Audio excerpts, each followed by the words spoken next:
ঈশ্বরের বাক্য আমাদের বলছে, খুব গুরুত্বপূর্ণ বাক্য, যা বাক্য হৃদয়কে স্পর্শ করবে, প্রত্যেকের হৃদয়কে, এবং ঈশ্বরের আশীর্বাদ অনুগ্রহ নেমে আসবে এবং পবিত্র আত্মা সকলের উপরে সিঁচিত হবে। হালেলুয়া, প্রেজ দ্য লর্ড, জয় যিশু।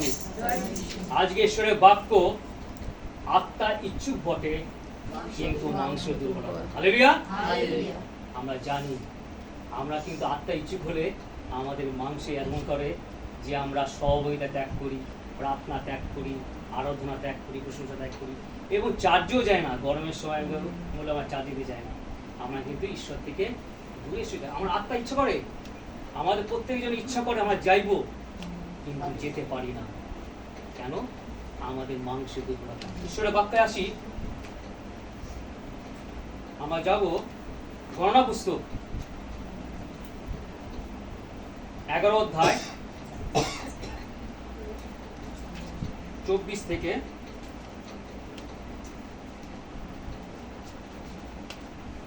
27 পর্যন্ত। পুরাতন নিয়মে 220 পৃষ্ঠা।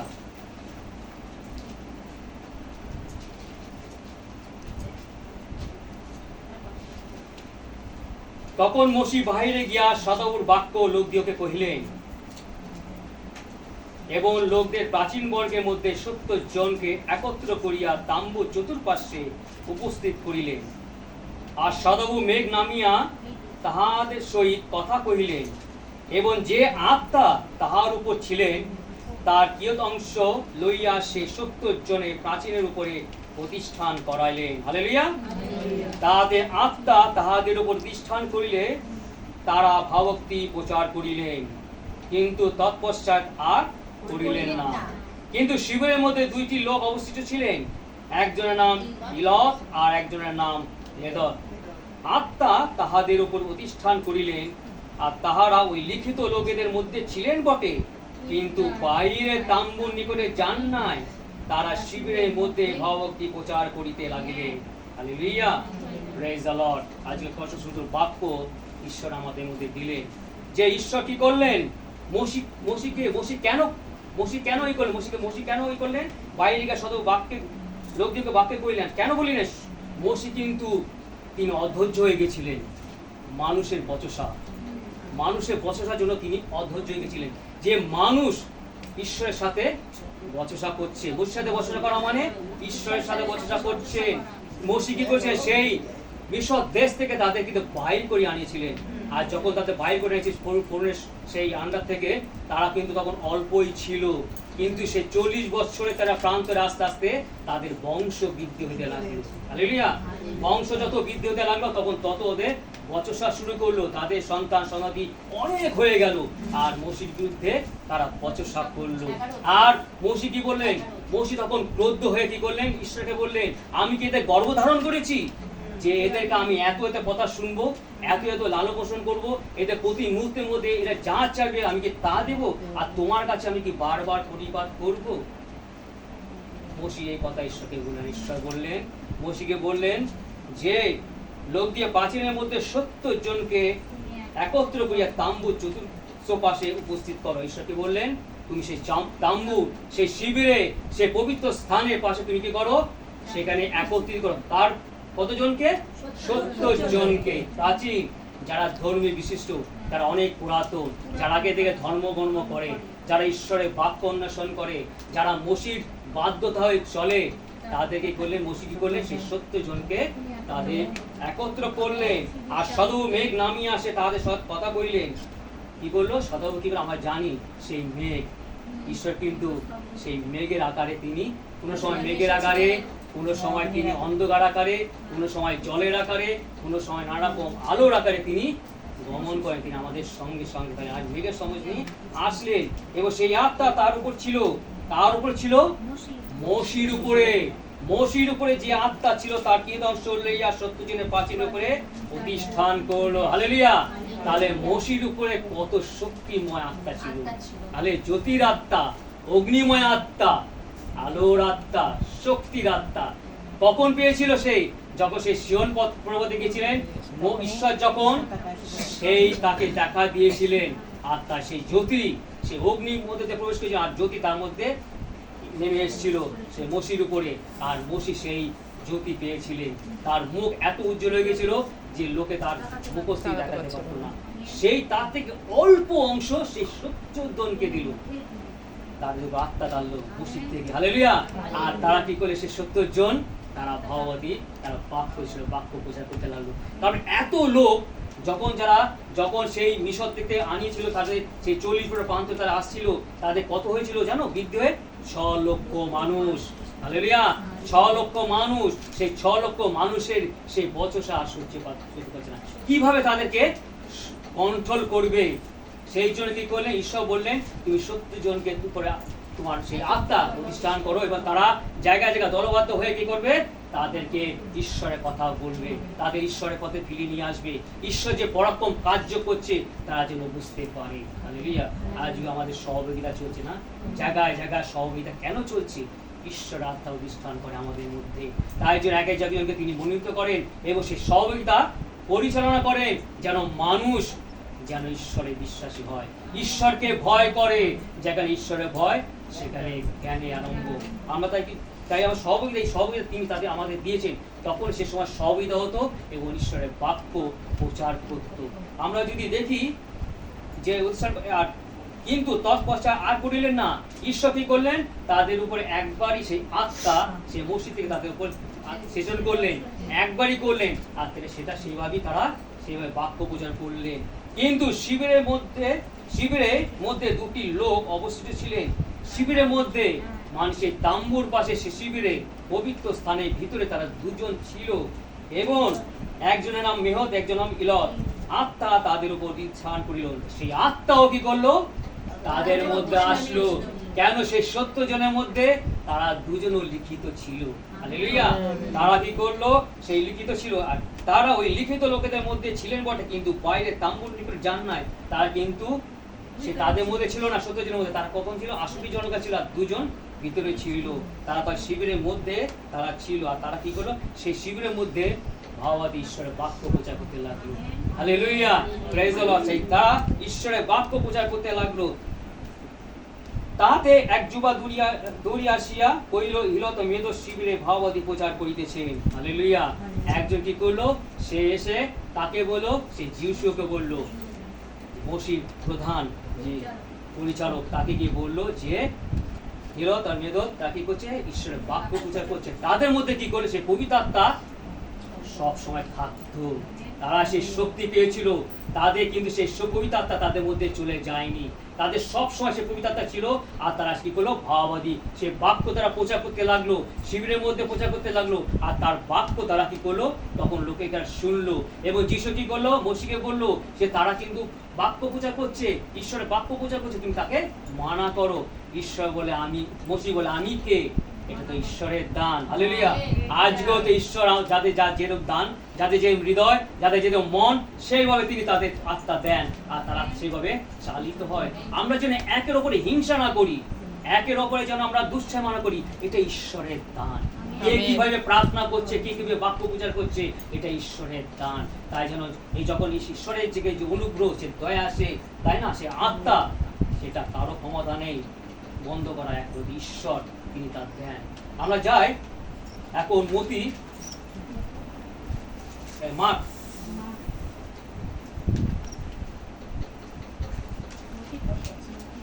মাঠ যাও গঙ্গা।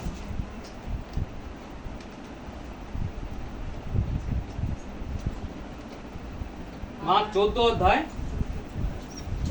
38-39 পদ।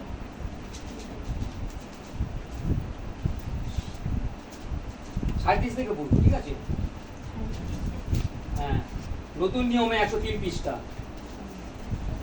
পরে তিনি আসিয়া দেখিলেন তারা ঘুমাইয়া পড়িয়াছে, আর তিনি পিতরকে কহিলেন, সিমন, তুমি কি ঘুমাইয়া পড়িয়াছ? 1 ঘন্টা কি জাগিয়া থাকিতে তোমার শক্তি হইল না? তোমরা জাগিয়া থাকো ও প্রার্থনা করো, যেন পরীক্ষা না করো।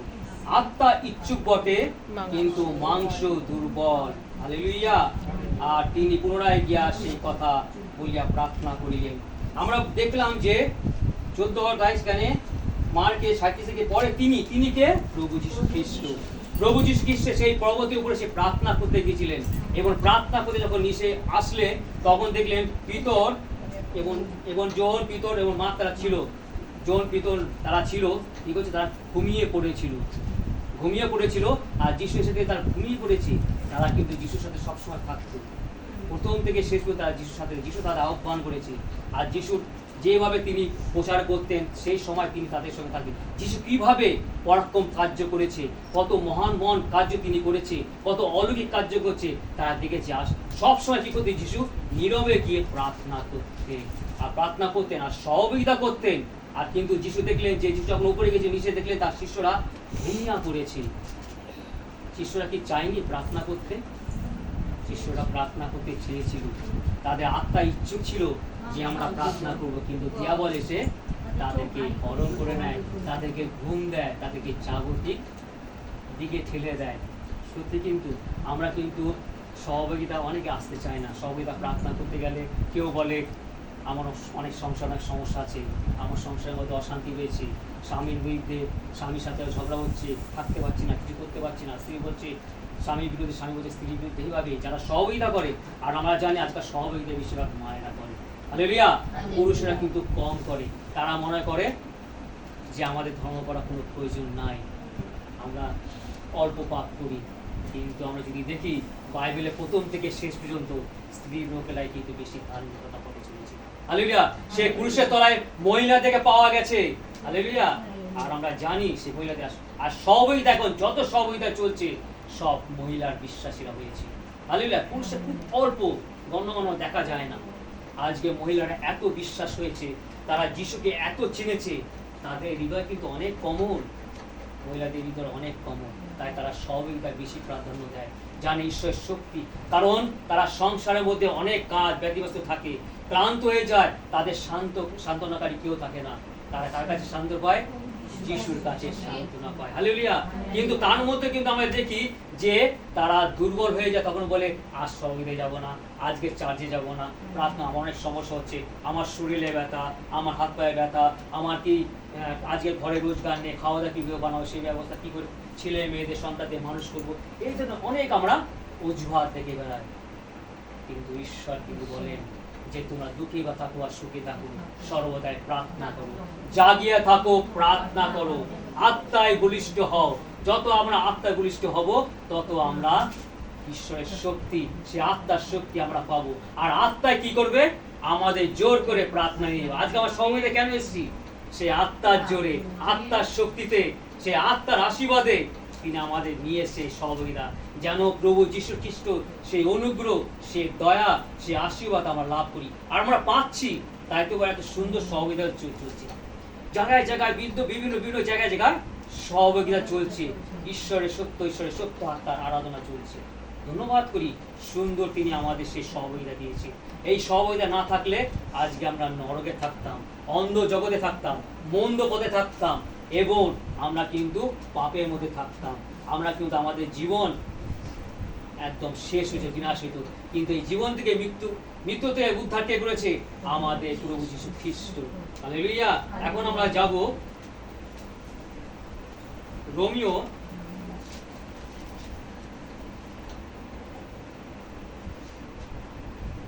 8 অধ্যায়।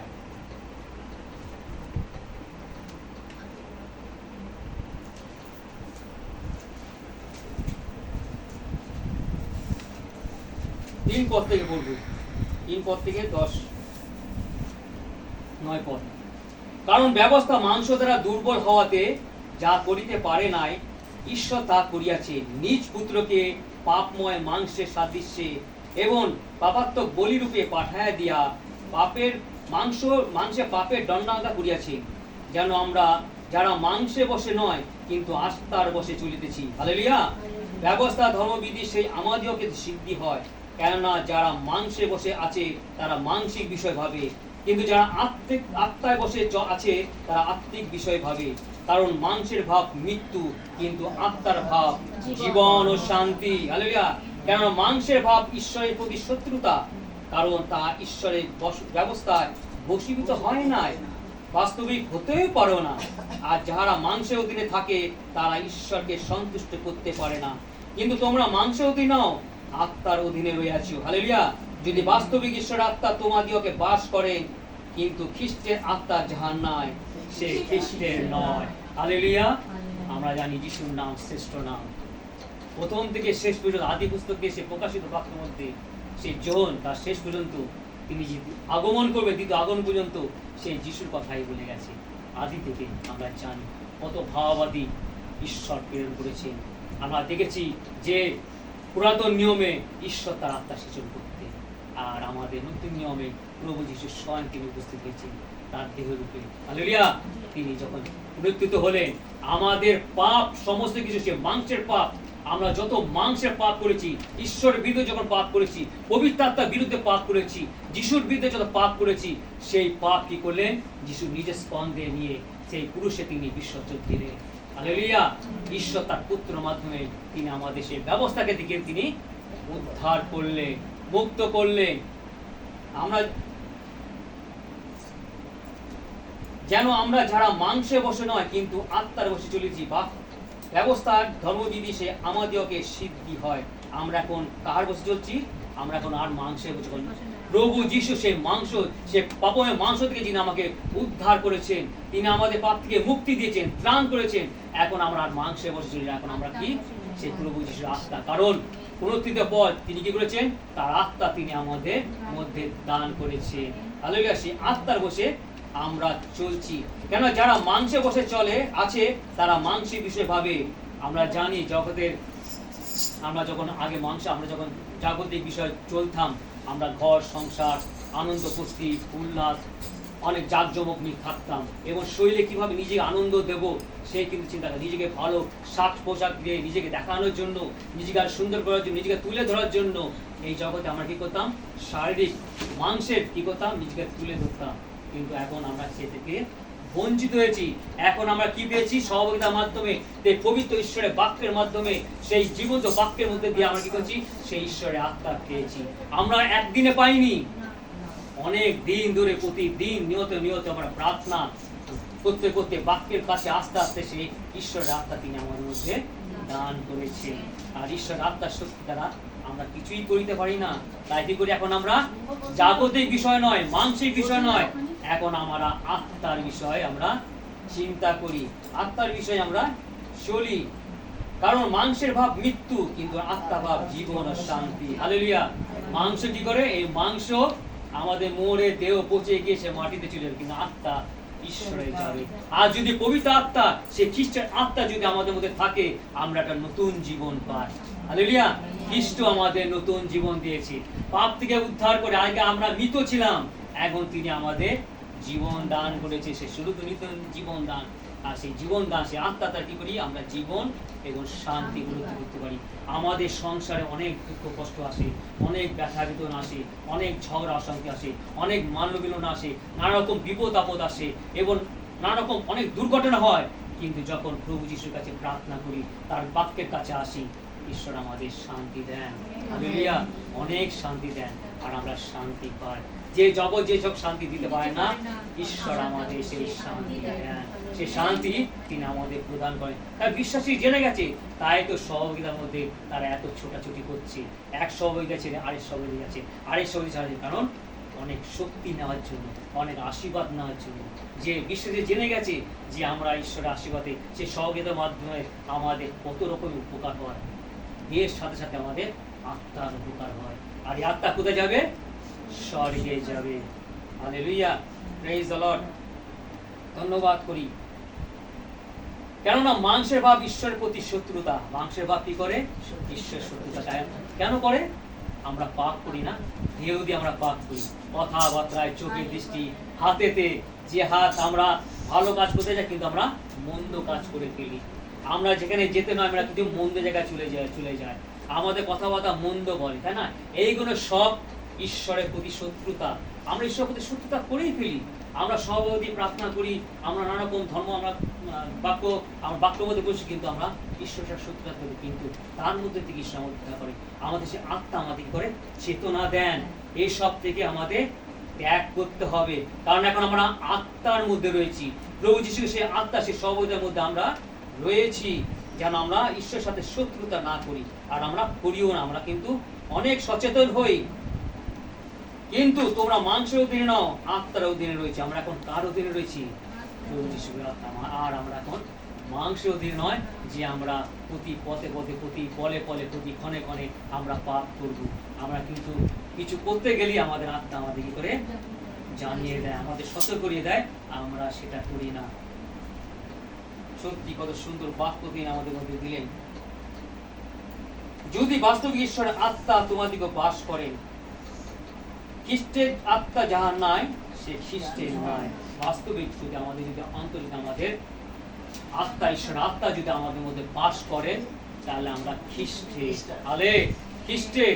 আর আমরা যারা খ্রিস্টের, যারা আত্মা খ্রিস্টকে যারা বিশ্বাস করে, তারা সেই আত্মাকে যারা নিয়ে চলে, তারা খ্রিস্টের, কারণ সেই আত্মা খ্রিস্টের। আমরা জানি, আমরা অনেক ধর্ম গ্রহণ করি, পবিত্র আত্মাকে কেউ সহজে বিশ্বাস করতে পারে না। আমরা জানি খ্রিস্টান, নামধারী খ্রিস্টান আর প্রকৃতি খ্রিস্টান। নামধারী খ্রিস্টান হলে হবে না, আমাদের প্রকৃতি খ্রিস্টান হবে। আর প্রকৃতি খ্রিস্টান হতে গেলে আমাদের যীশু খ্রিস্টকে গ্রহণ করতে হবে, তার আত্মাকে গ্রহণ করতে হবে। যতক্ষণ না সে আত্মাকে আমরা গ্রহণ করব, আত্মাকে বিশ্বাস করব, আত্মার আরাধনা করব, ততদিন আমরা কিন্তু খ্রিস্টের নই। আমরা যত চার্চে যাই, যত প্রার্থনা করি, যত আরাধনা করি, যত প্রশংসা করি, যত আমরা স্তুতি করি, যত আমরা মালা জপনা করি, যত আমরা ধ্যান ধারণা করি, যত আমরা পজিশন করি, কিন্তু আমরা যদি খ্রিস্টের আত্মার আরাধনা না করি, আমরা কেউ খ্রিস্টের নয়। কারণ প্রভু যিশু স্বয়ং তিনি বলে গেছেন, তিনি স্বচক্ষে সে শিষ্যদের মধ্যে তিনি বলে গেছেন, আমি তোমাদের অসহায় রেখে যাব না, আর তোমাদের জন্য আমি এক সহায় রেখে যাচ্ছি।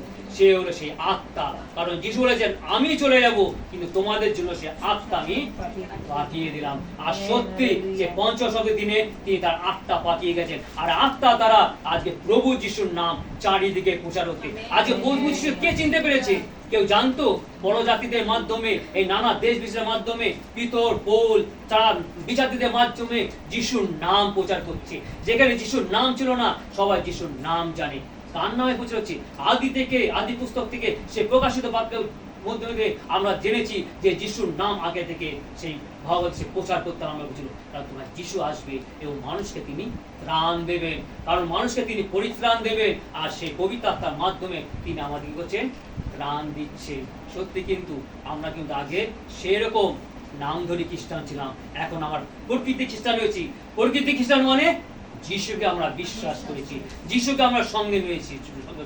আর যখন যিশুকে আমরা সঙ্গে নিয়ে চলি, তখনই আমরা সকলে খ্রিস্টের, আর খ্রিস্টের আত্মা আমাদের সঙ্গে সঙ্গে আছে।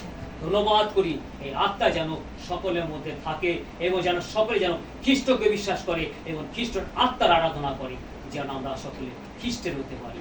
আপন আত্মার আশীর্বাদ করুন।